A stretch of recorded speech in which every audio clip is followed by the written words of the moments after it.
quais são os fundos de papel que você acha interessante?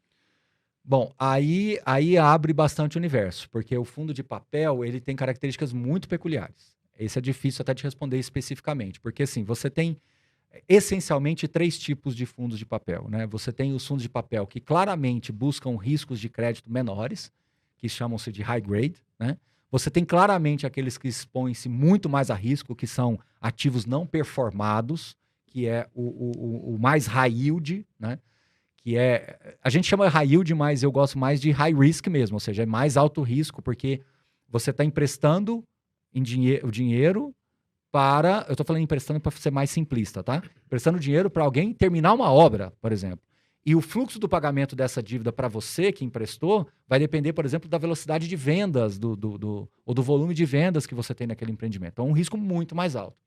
E você tem o middle aqui, risk, que ele fica pulando entre as operações e mais do que isso, ele brinca de vez em quando de querer ser FOFs, ele ainda compra também outros fundos de CRI e fica fazendo mudanças na carteira dos próprios CRIs propriamente dito.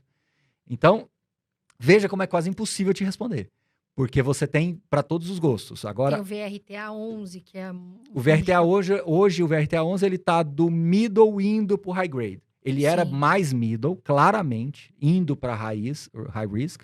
Depois das últimas emissões, ele ficou mais high grade. Então, as operações hoje lá são mais baixo risco, né? Tem vários fundos, né? Fundos da Mauá, por exemplo, também com essa característica mais high grade. Os fundos do Kinea, também com a característica mais high grade, né?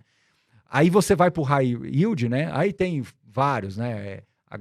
Da Equitare, fundo da Devan, fundo da Urca, quais fundo siglas são? Desculpa, HCTR, HABT11, você tem o RPR11, você tem o TORD11, que também é de uma outra gestora que era Equitare, mas mudou agora para R Capital. Que são os de grande risco, né? Que são mais então, mas igual eu tô arriscados. te falando, veja, quando eu falo grande risco, é nesse sentido, tá? É que ele está exposto não só a crédito, mas também ao equity propriamente dito, né? Sim. E aí aqui no meio é onde tem mais tem, né? Aí você tem Iridium, REC, Valora e por aí vai. Aí são vários. Então, assim, é muito grande o universo, Carol. E é difícil até te responder esse ou aquele, porque esbarra muito no tipo de perfil. E como o seu público que ele é mais iniciante, a dica que eu dou é mais conservador possível.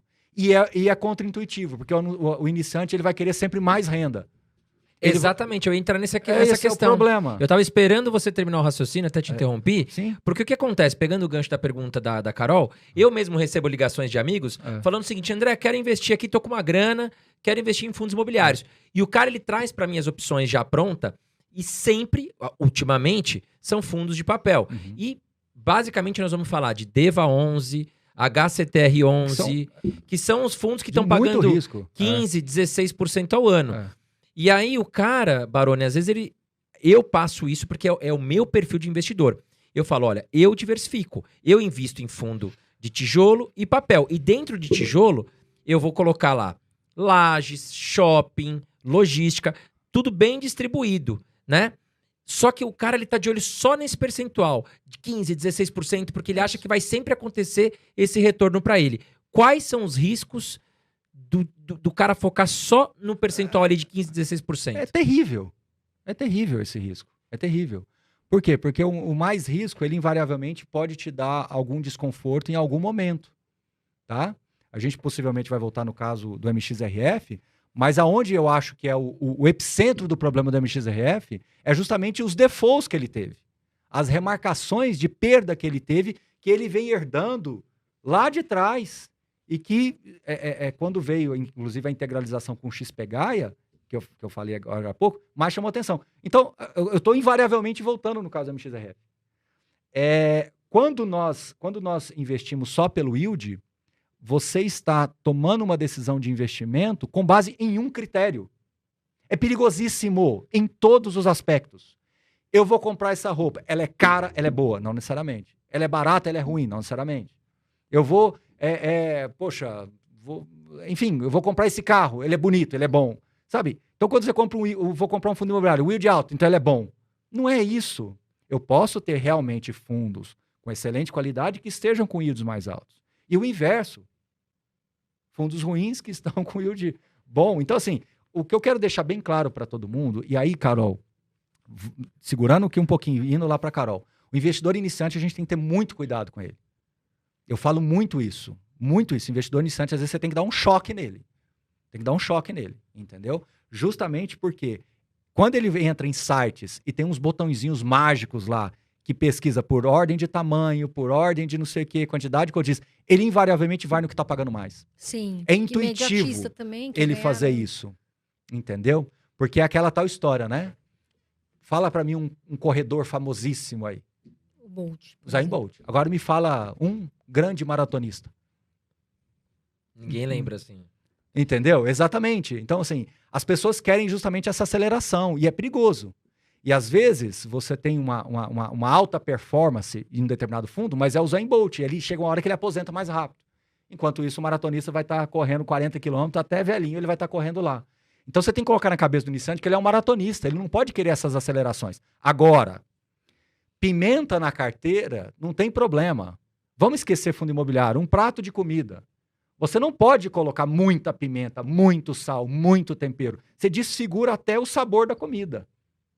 Bem colocado. Fundo imobiliário ou outros investimentos em geral, a mesma coisa. Esses fundos mais apimentados, eles não são proibidos. Mas é a pimenta, é o tempero da carteira. Agora, né? investidor iniciante, você está ciente do que é um risco de uma pimenta? Por exemplo, você pode ter um fundo de galpão logístico que também tem mais risco. Tem fundos de galpões logísticos, por exemplo, que são galpões industriais, que têm empresas com perfil de crédito mais baixo, que estão pagando mais. É diferente de ter uma empresa de primeiríssima linha, num galpão, no raio 15 de São Paulo. Sim. Só que o cara vai aonde? No que está pagando mais. Então... E às vezes é só um momento que aquele fundo está sofrendo ali, mas depois ele vai continuar sendo um bom fundo. Então, por isso que eu falo que você tem que olhar a composição, entendeu? E aí, André, a única dica que eu dou para todo mundo, seja o iniciante e o mais profissional de todos, é revisar a carteira de 6 em 6 meses. Dá 10 passos para trás e ver tudo. Você se parece uma pessoa muito saudável. Olhando para você, sinceramente, Carol, ele tá saudável, não tá? Tá, Olhando bem, tá bem saudável, não tá? Sim, muito. Mas você acha que ele deveria ou não fazer um check-up daqui? Com certeza. Esse pode é o mudar, ponto. pode mudar muita coisa, com certeza. Pode mudar pouca coisa, muita coisa. Você pode antecipar um problema. Poxa, esse resultado de sangue aqui, esse ponto aqui, poxa, André, não poderia ter dado esse número. Vamos investigar um pouco mais? Uhum. Agora, você precisa ser médico, especialista para ter esse nível de conhecimento, de esclarecimento? Não, você precisa ser consciente. Então, investidores iniciantes, Carol, você que dialoga mais ainda com os iniciantes, coloca consciência na cabeça das pessoas. Sim. Tira delas a ansiedade de querer ser o melhor investimento, a tacada certa, o jeito certo. Cria uma composição de carteira que, na minha visão, a nossa carteira lá é muito assim, moderada, defensiva indo para moderada. Pimenta muito pontual.